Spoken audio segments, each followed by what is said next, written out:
রাধে রাধে বন্ধুরা, চলে এসেছি আজকে আবার তোমাদের সঙ্গে গল্প করতে। আমরা তো সবাই ভালো আছি, তোমরা কেমন আছো? দেখছো কেমন সব লন্ড ভন্ড হয়ে আছে। বিয়ে বাড়ি গেছিলো বলে কথা, আমার মাধববাবু বিয়ে বাড়ি থেকে আসা হয়েছে, তো সব এখনও গুছিয়ে ওঠা হয়নি, কারণ এসেই তো আবার বাবার এই দিকটায় কাজে লেগে গেছি, টুকটুক করে হচ্ছে। তো এই যে আমরা তো বিয়েবাড়ি থেকে ঘুরে চলে আসলাম, ভালোই কাটালাম বিয়েবাড়ি, মজাই হলো সব। মাধববাবু তো একদম হিরো হয়ে গেছিল, সবাই মাধববাবুকে নিয়ে তো টানাটানি, সবাই ও বলে আমি একটু ছবি তুলবো, ও বলে আমি একটু ছবি তুলবো। সেই বরের বাড়ি থেকে সব এসছে গায়ে হলুদ নিয়ে, আমি একটু কোলে নেবো, একটু ছবি তুলবো। বাবা, একদম সেলিব্রিটি হয়ে গেছিলো মাধববাবু। সব ভিডিও তো তোমাদেরকে দেখাতে পারিনি, কারণ সবটা সবসময় করে ওঠা সম্ভব হয়নি।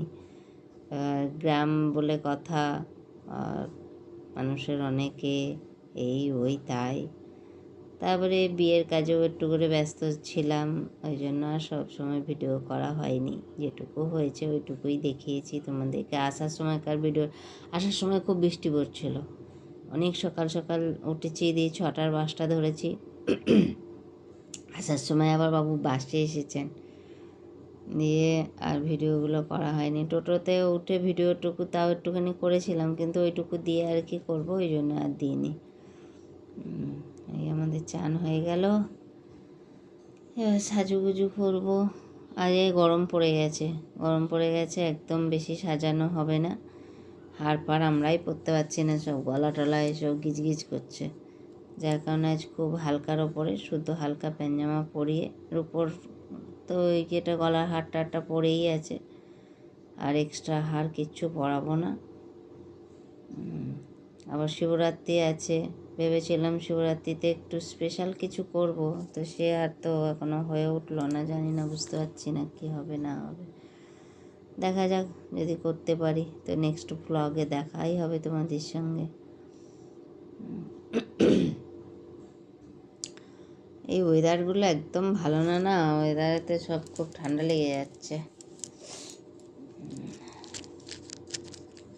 আর মাধববাবুর তো এক বন্ধু আবার, কালকে তো ছোটো মিনি ভ্লগটা ছেড়েছি, একটা গিফট এসেছে, গিফট।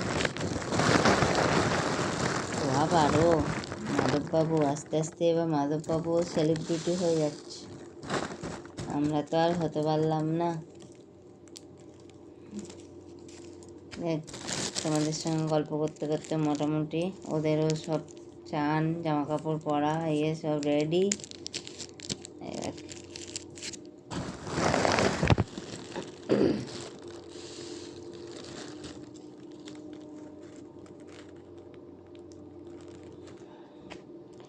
এতদিন শুধু অন্যের ব্লগে শুনেছি ওই সাই কমেন্টস করছে, তো সেই সব আদার্সগুলোতে না হয় চলো কমেন্টস করে, এখানে গোপালকে নিয়ে ভিডিও ছাড়ছি, তাতেও কমেন্টস আসছে উল্টো পাল্টা। অবশ্য যে কমেন্টস করেছে সে আমাদের হিন্দু নয়, সেই জন্যেই এই কমেন্টসটা করতে পেরেছে, নাহলে করতে পারতো না, বুঝেছ কোথায় পৌঁছাচ্ছে মানুষ।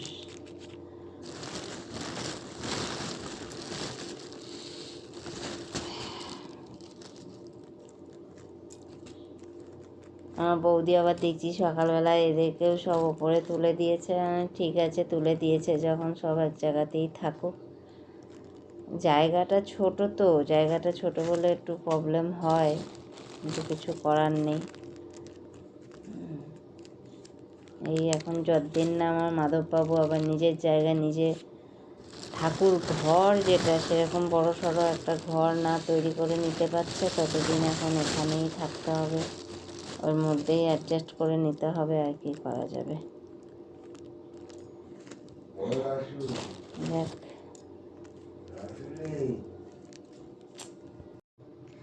ওদিকে আমার বাবার আবার ডাকা হাঁকা শুরু হয়ে গেছে, আবার মনে হয় কিছু করবে, যা কি আর করা যাবে, কিছু করার নেই।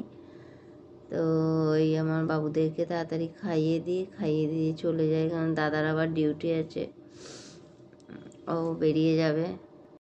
ও মাম্মা, তুমি একাই তো বাড়ির সঙ্গে গল্প করে যাচ্ছ, আমাদের তো একটু গল্প করতে দিচ্ছ না? হ্যাঁ, তুমি একটু পচা হয়ে গেছো কেন গো মা? আমরা একটু গল্প করবো না বুঝি? হ্যাঁ, আজ বন্ধুটা আমাকে যে গিফটটা পাঠিয়েছে, তাকেও তো আমি একটা ধন্যবাদ করিনি, বলো? তুমি সব বলে দিচ্ছ, আমাদেরকে একটুও বলতে দিচ্ছ না। হ্যাঁ, দেখো তো, বন্ধু হয়ে গেছো তুমি কিন্তু মাম্মা। ওরকম বলতে নেই শোনা, এমনি বলতে হয়।